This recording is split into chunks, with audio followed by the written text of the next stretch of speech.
আজকে সন্ধ্যাবেলাতে ভাবছিলাম বাড়িতে কিছু মুখরোচক বানিয়ে খাই, তো কি খাবো এই ভাবতে ভাবতে হঠাৎ মনে পড়লো যে পাও ভাজি মশলা একটা বাড়িতে পড়েই রয়েছে।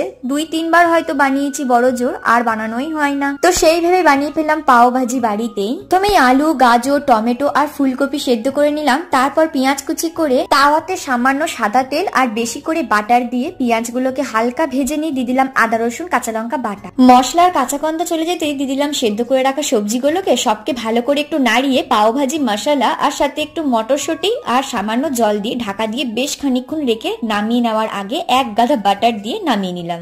আমার কাছে পাও ভাজি পাউরুটি ছিল না, বাড়িতে থাকা ওই স্লাইস পাউরুটি দিয়েই একটু বাটারে নেড়ে ছেড়ে নিয়ে খেয়ে নিলাম পাও ভাজি। আর এদিকে পোগোকে দেখো, ওর সামনে কিছু খেতে বসলেই ওর মনে যত কষ্ট। সবার কাছে দেখো খাবার চেয়ে বেড়াচ্ছে, আমাকে একটু দাও পাও ভাজি, আমাকে একটু দাও। লাস্টে আমরা কেউই দিলাম না দেখে ও আমার চটি চিবাতে বসলো। তো চলো দেখা হবে নেক্সট ভিডিওতে, টাটা।